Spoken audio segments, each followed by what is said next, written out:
Sabe aquela ideia de que investir nos Estados Unidos era coisa de gente muito rica? Quase um clube secreto, né? Pois é, a gente vai desmistificar isso hoje. Investir na maior economia do mundo ficou, sim, acessível para qualquer brasileiro. E nessa análise, vamos mostrar o caminho das pedras, o passo a passo completo, para qualquer um começar a construir um patrimônio global. Bora lá? Pois é, essa é a primeira barreira que muita gente encontra, né? Aquela pergunta que fica martelando na cabeça. Puxa, será que precisa de uma fortuna para começar? Será que é complicado demais? Olha, por um tempão, essa ideia acabou limitando muita gente, muitos investidores. E a resposta para isso? Um gigantesco não mais. Acabou essa história. A tecnologia, as novas corretoras, elas simplesmente derrubaram esses muros. Hoje em dia, com CPF e um celular na mão, a porta para o mercado global está escancarada. É a tal da democratização do investimento acontecendo na prática, na nossa frente. Bom, e para guiar essa jornada, o nosso roteiro aqui está bem claro, bem direto ao ponto. A gente vai passar por 6 pontos essenciais. Primeiro, por que o mercado ficou tão acessível? Segundo, como escolher a melhor rota para investir? Terceiro, passo a passo para abrir a conta sem mistério. Quarto, como fazer a primeira compra de fato. Quinto, um guia fiscal, porque ninguém quer ter dor de cabeça com o leão, né? E por último, uma estratégia de longo prazo. Vamos seguir essa trilha. Tudo bem, então vamos lá. O começo de tudo é uma decisão fundamental. Basicamente, existem 3 caminhos para um brasileiro investir em ETFs americanos. A escolha vai depender muito do perfil de cada um, sabe? Do que se está buscando. É mais simplicidade ou é acesso total e restrito? E é exatamente aqui que está o dilema central para quem está começando. O que pesa mais? A facilidade de investir em reais usando a corretora que já se tem aqui no Brasil?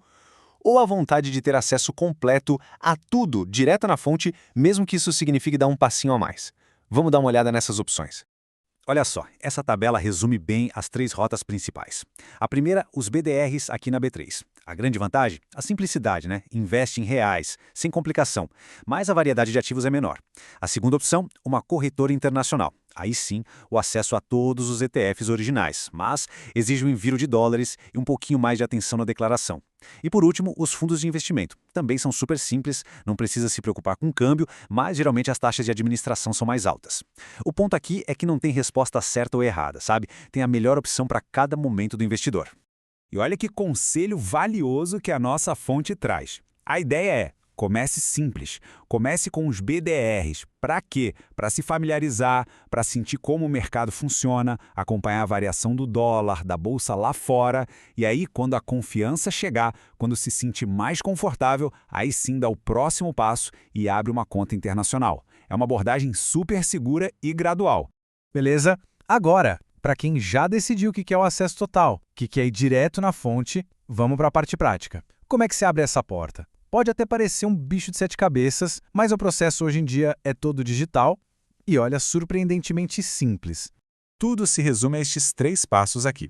Primeiro, escolher a corretora, que vai ser a nossa casa de investimentos lá fora. Segundo, mandar os documentos, e é tudo online, tirando foto pelo celular mesmo. E terceiro, transferir a grana para a conta nova.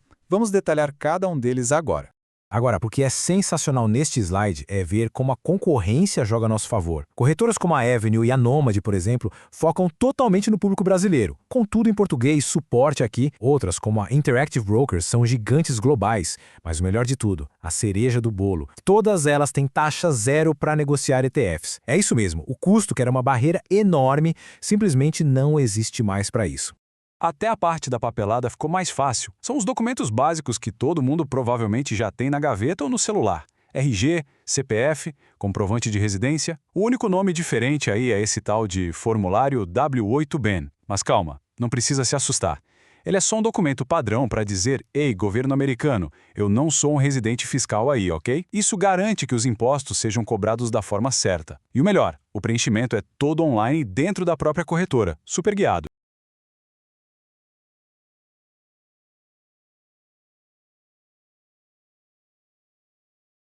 Tudo certo, conta aberta, dinheiro na conta e agora chegou aquele momento. A hora mais esperada.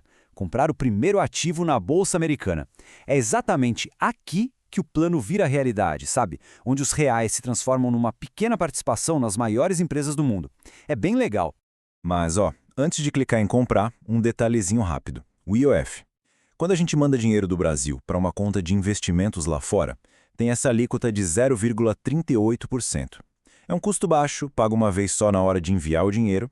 É importante ter isso no radar, mas com certeza não é algo que impede a estratégia de longo prazo. E como dá para ver aí, o processo de compra é moleza, muito parecido com comprar uma ação aqui no Brasil.